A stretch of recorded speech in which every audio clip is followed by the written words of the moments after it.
All right. Shalom. God, Shalom. All right, this is Zarian Ben Yasharallah. I thank y'all Ben Yasharallah, the Lions Den Camp. Khan, want to start off by saying Call, Halayim, La, Yahweh, Bahasham, Yahweh Shai, Bahasham, Ha, Rakah, Quadash, Ma'amah. A double honors to the elders and apostles, great millstone who rule well and teach well. A double honor to our elder as well, Harwan Ben Yasharallah here in Lions Den Camp, Jacksonville, Florida. Sincere Thawada to the Akim and Thwakim who are pushing the truth and believing with sincerity. Thawada. We are going to go into this lesson about. We're going to play a video as well once we get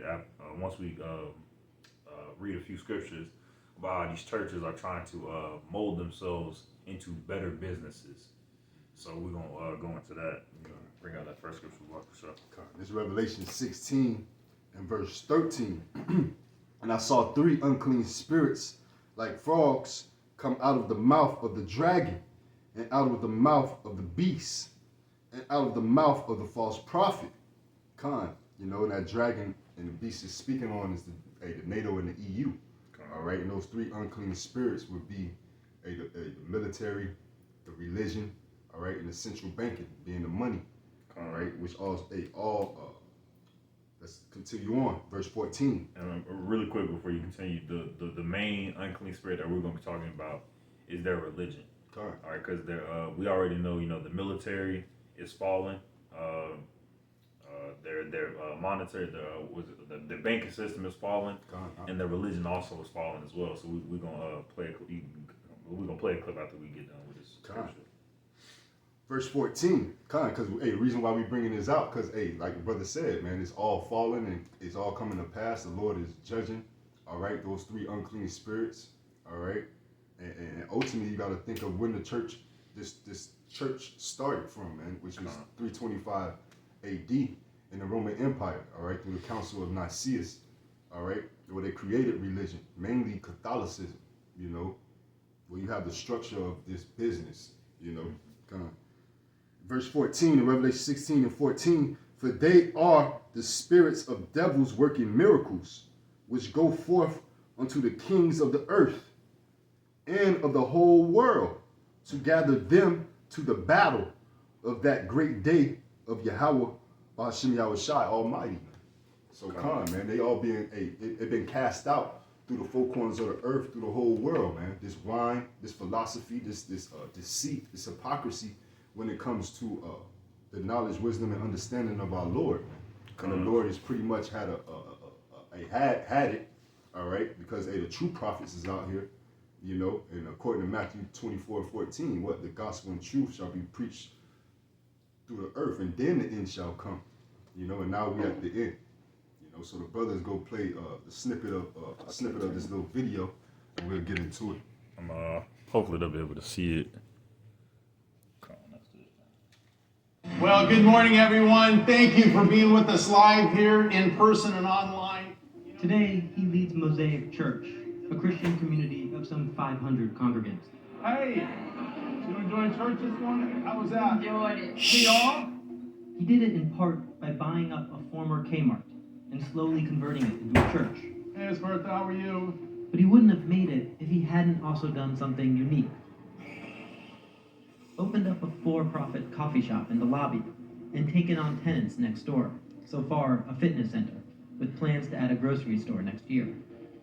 Now, DeVos is trying to sell faith leaders on his economic vision, that to survive in today's world, all churches need to be structured more like businesses. Traditionally, churches are run in a funding way through tithes and offerings. The people attend your church, they put money into the offering plate, it pays the bills, it pays the salary of the pastor, it pays the mortgage payment. There is a business model to the church. We don't like to talk about it, people don't want to necessarily think about it, but there is an economic reality to every church. The more that people joined our church, the homeless, the immigrant, the undocumented, the poor, it costs us money. And we realize if we're going to have effective ministry, we're going to have to develop multiple streams of income. So if you want to open a church in a place like this, you have to find another way to make some money. That's not just an urban reality anymore. With less people attending church, offerings going down. It doesn't matter now if you're in the suburbs. See, what we learned in the inner city 20 years ago is now true across the country.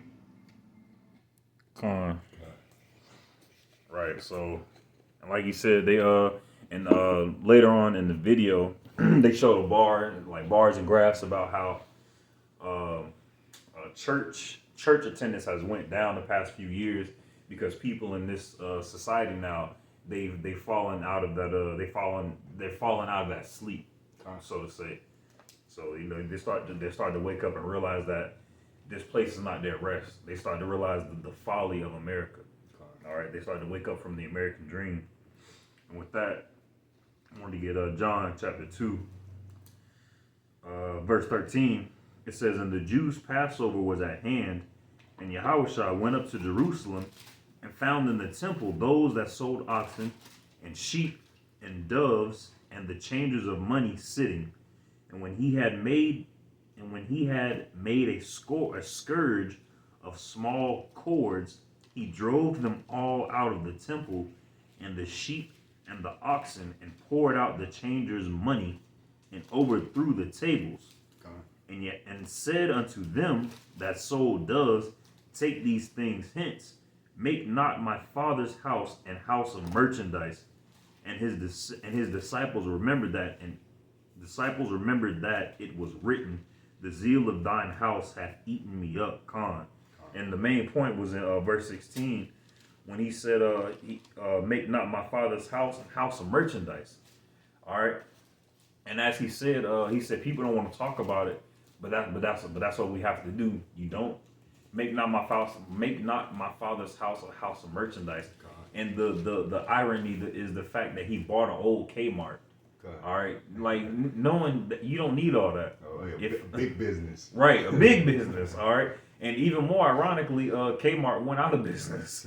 So it's like he opened up a gym. He opened up a little cafe on the side of it.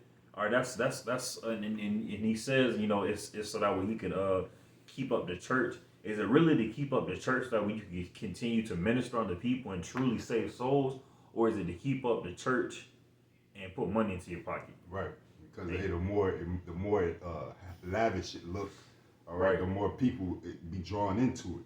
All right, just like you got these churches we were just speaking on before the video here in Jacksonville, Florida. You got a church called the Potter's House, just like in your local city near you.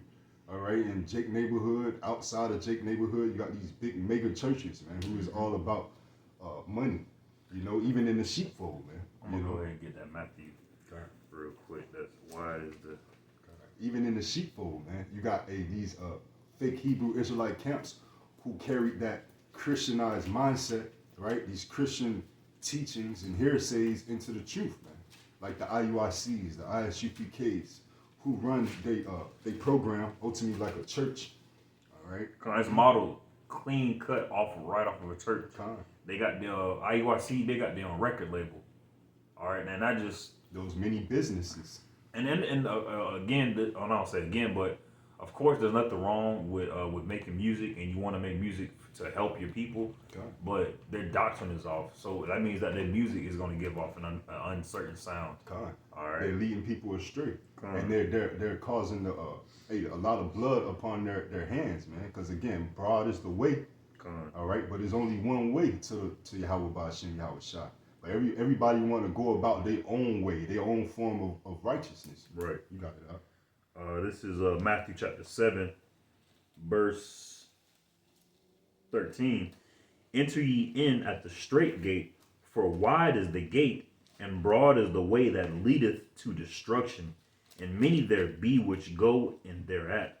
So if one person who has a spirit of Yahweh Yahushua were to come up to a multitude of people, as we do, going out on the highways and byways, we say, hey, here is the narrow gate. Here's how you get to Yahweh Yahushua, the leader, or I say leader, but the creator of the heavens and the earth. And they'll just look at you and be like, no, I'm good.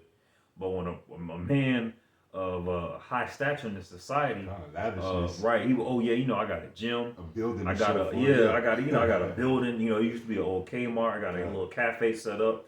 If you want to, just like here in Potter's House and here in Jacksonville, they got a bowling alley and a little bistro, a little shopping mall, a whole mall. So they were like, okay, you know, I might just attend to this church. You know, I see everything that it got. They got to see what they got to see it to believe it. Hey, just like Jake running to the IUICs, man. That's the biggest Hebrew Israelite congregation. All right, why? Because you see the order, you see the military fashion, you see that you can, if you have a business or if you're thinking of creating a business, you have patrons already from the jump, man, with your congregation. You know, you will feel like they're obligated to do business with you because you're a part of their congregation. That's the reason why you have some individuals join to begin with. You know, to make garments, not to make garments for the people so they can do the work in the will of the Lord, but to just get money. And right here, I'm pulling up on the screen behind the camera. It's go up. Gotcha. It's is it on there? Okay. It's the Johnson Amendment, and it said the Johnson Amendment is an addition. I'm gonna go ahead and highlight it. Okay. The Johnson Amendment is an addition adopted in 1954, the Internal Revenue Code 501c3 as condition for maintaining exemption from income taxes or other taxes. All right. And then going down up under, it says a little side note right here. Okay. The Johnson Amendment requires churches to refrain from participating in political campaigns if they want to keep their tax exempt status. Okay. The amendment was introduced by Lyndon B. Johnson while he was a U.S. Senator. Churches, however... Salaki, but what's that? That's extortion. Gone. Churches, however, may safely engage in voter registration drives, educational activities, and even political forums that do not explicitly endorse one or another candidate. President Donald Trump has said he would like to eliminate the IRS rule, and some churches complain it restricts their religious expressions. Because it do. Because that's why they say it's a gag order. So a lot of these churches, all of these churches, if they have a building and they are a church and they got an address in the street, you know, they have a 501c3, all right, and they don't truly abide by the church, the word church in the scriptures, where two or more gathered in my name, there will I be. All right, you really do not have to have a building. You do not have to make a cafe. You don't have to make a bowling alley or a gym or nothing like that to try to bring in people or to try to keep your lights on, stuff like that. All right, as long as you focus, Salaki, but that being said, I want to get a quick interjection. Con. In Mark 14 and 58, because the brother said that it ain't no physical temple. They say, we heard him say, I will destroy this temple that is made with hands, and within 3 days I will build another made without hands. We're in that third day, you know, and that temple is being built, man. The spiritual tabernacle of King David, man, which Israel is a people before it's a place. So the church is wherever the elect is, man. Everybody knows that the signal with cables, the signal without cables like Bluetooth and Wi-Fi, Wi-Fi is a little bit of a weaker signal, but signals that can be sent without wires are sometimes a lot stronger. Maybe bring that Titus. Kind of like the five. I don't think 5H. Yeah. Okay. Yeah, I don't think we can say it, but you know, with the new data network that cell phones have. So the Titus 1 and 10. Shut up. It's the book of Titus.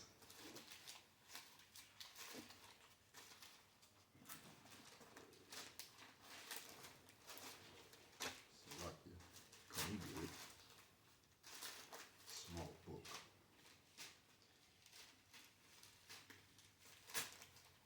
It's the book of Titus, chapter 1 and verse.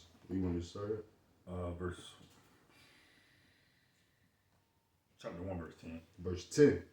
And it's verse 10. For there are many unruly and vain talkers and deceivers, especially they of the circumcision. Keep going. Whose mouths must be stopped, who subvert whole houses, teaching things which they ought not. And that man, I don't know if you were able to hear it in the video, but he said that he's teaching other pastors on how to run their churches like businesses, run their churches like businesses, because to him and because of other pastors who come unto him, the church is more about getting money. They focus on money. They don't focus on saving souls. If you're a man who picks up the book and says you want to teach the knowledge and wisdom of this book unto others, but you giving classes on how to structure your church like a business, you should be giving classes on how to teach children to follow the laws better, or to teach men and women on how to follow the laws better, teach them how to better conduct themselves in this wicked society. You know, keep going. Verse 11, whose mouths must be stopped. And ultimately it's talking about what? The circumcision, man. Those who in the fold, who follow in the like manner, like the brother's talking about, man. You know, like the IUICs, the ISUPKs. Because they follow that same template of everybody else who have the 501c3 charter. Whose mouths must be stopped, who subvert whose houses, teaching things which they ought not for filthy lucre's sake. Keep going. One of themselves, even a prophet of their own, said the Cretians are always liars, evil beasts, slow bellies. And we get it.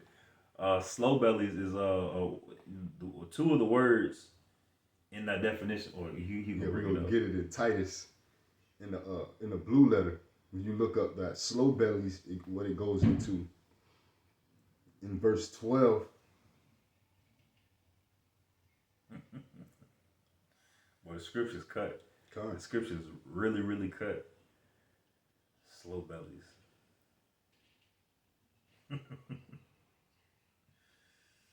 Strong's G 1064. Gaster. So of course it's saying the belly, the womb, the stomach. A glutton, a gourmandizer, a man who is, as it were, all stomach. But then when you go down into the Strong's definition, it says of uncertain derivation. And derivation is the shun version of the word derivative, which means like what was it saying? Copying the work of. Yeah, like an imitate. So false prophet. Right. So if you're familiar with comic books, Superman is the organic savior of people, and Bizarro Superman will be a derivative of. He's matter of fact, Jewish people. Okay. So ish, the light, the pertaining to kind. It's the same definitions. Yeah, derivatives, meaning like an imitator. Right. They're not really the true prophets. You know, right. So that's why there's nobody. Everybody's running out of their churches because you can't get understanding when it comes down to salvation or where humanity, so-called quote unquote, man is going. Right. In these times, man, people want answers and they can't get it. So, and that the man that I showed in the video, when he saw that people, like less and less people were coming to church, rather than saying, all right, well, I'm going to teach. I'm just going to teach the people who are here because they're showing dedication that they still want to be here, even though a lot of people are leaving. Rather than doing that, he was like, I got to bring more people in. Okay. And so he start trying to bring them in with flatteriness, with the gym, with Potter's House here in Jacksonville, Florida. They got a whole bowling alley. They got tax services. They got daycares. They got a whole bunch of stuff to try to bring more people in. They got literally a whole shopping mall to try to bring people in. You know, so it's nothing but spiritual fornication. We get a quick precept in Amos, 3:3, and it says, "Can two walk together except they be agreed?" And that's just a clear-cut scripture, man. And you got all type of people coming into a melting pot of a church, all because of the filthy lucre's sake, all because they just want to make money. It's a business to them. It ain't about salvation. It ain't about the word of Yahweh, or Yahweh Shah. You know, it's not about salvation. It's about reeling in as much people as we can to get money, and the ones who are close to the pulpit, hey, they reap the benefits. You know, a Ponzi scheme, man. Just like as Esau has set up this whole world to be a Ponzi scheme, a pyramid scheme. You know, because all church is just a hangout. That's all it is to people. When I was a child, and I used to go with my grandmother or my auntie or whoever I was around at the time, or around the weekend time, I went there. It's just a hangout spot. You know, you hear them talking, but it's it's just they just talking. They're not saying nothing that's really touching people's soul, and the people's soul who it is touching, they hoop hollering and it's a prosperity doctrine. Right, they just make them feel good. They not really going about their daily lives, really trying to blessed is he that readeth, and those that give ear unto the doctrine. They're not truly trying to better themselves for the Most High, for others in this world. They're not really trying to shine light in this dark place. I'm gonna bring out this loot. Oh, go ahead, finish the slide. You got it, though. Go ahead. This verse 13. The witness is true, wherefore rebuke them sharply, that they may be sound in the faith, not giving heed to Jewish fables and commandments of men that turn from the truth. I just read the whole rest of the scripture. You know what I'm saying? Because you got Jake. We was talking about that too. You got Jake, who's the 11th hour Israelites, or a possible 11th hour Israelites who just hearing the word, or just coming trying to get themselves right in the word. Like I saw Jake yesterday with fringes on, but he has dreads, which is not lawful in the scriptures. But he has the dreads as a fade, but he's bald around the sides. Man. Another Jake I seen like that, you know. But he has on fringes, you know. So it's like, you know, you try to talk to Jake, and Jake got a whole guard up of pride, like he know it already, when he don't. Because he's taking heed to those Jewish fables, man, or the men who fell off, or the men who never really came into the truth, you know. They're trying to.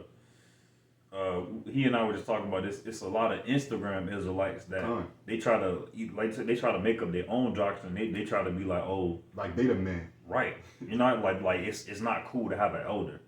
Like that's wicked. It's really wicked. You should have somebody that you call your elder, that you take heed to, and you really listen to and you really listen. Like it's a wise person attained unto wise counsel. Birds of a feather flock together. So if you not hang around nobody whom you call wise, and I think that's in I think Simon, Peter.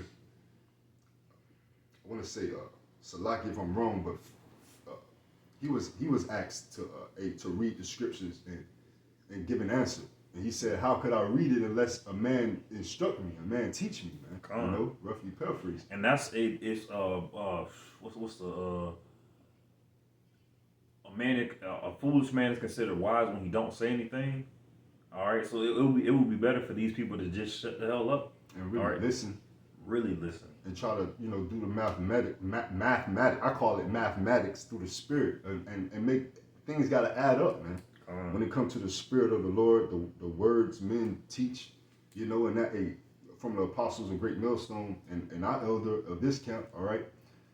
Hey, you want to be sure, you know, you want to be 100% sure what the scriptures say, man. And everything is weighed in the balance, man. Everything, it lines up, man. There's no holes in the doctrine. There shouldn't be no holes in the doctrine. You can continue with that. This verse 15, unto the pure all things are pure, but unto them that are defiled and unbelieving is nothing pure, but even their mind and conscience is defiled. I'm speaking about this one instance of the video that y'all were able to see. Him wanting to make a gym and to make a cafe so that people can come onto and give them money onto, so he can keep his church afloat. He, in his mind, he think he's doing God's work. Yeah, he think, oh, you know, I'm bringing 200,000 people to church.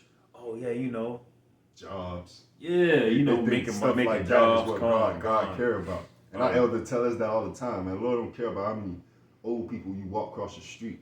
You know, he's not a respecter of persons, man. He don't care how much you give. You should be giving. His children shall seek to please the poor. He's an Edomite. Now, if you Possible. if you walk that lady across the street and you tell her the name of the father's name is Yahweh and the son's name Yahushua, and you might see her later on down the line, and she's still keeping those names in her mind, Con. or and she teaching Yep. teaching her grandchildren, Definitely. then that is cool. Con. That's where it's at. But if you helping her just to help her, be like, all right, God bless you, ma'am. No, that's just making yourself feel good. Yeah. That's just be seen, Yeah, kind you to be know? seen by men. That's all that is. You read the rest of that. Con. Last verse. Verse 16. They profess that they know God, but in works they deny him, being abominable and disobedient, and unto every good work reprobate. Right. Booster Club. Con. That's all. I got. Booster Club, man. Nate of IUIC. God. He got a goddamn Booster Club. Be a part of Booster Club. Con. He got a TV program on Amazon Prime and podcasts and stuff like that. Con. And it's all vain and abominable things, all vain and abomination. I'm gonna bring this Luke out. This is Luke chapter 16, verse 10. And this is the parable of the Slakia. I'm gonna read it what it says properly. The parable of the unjust steward. And this is Luke chapter 16, verse 10. It says, "He that is unfaithful in that which is least is faithful also in much." All right, and that's he that has a faith the size of a grain of mustard seed shall be able to move mountains, and that's what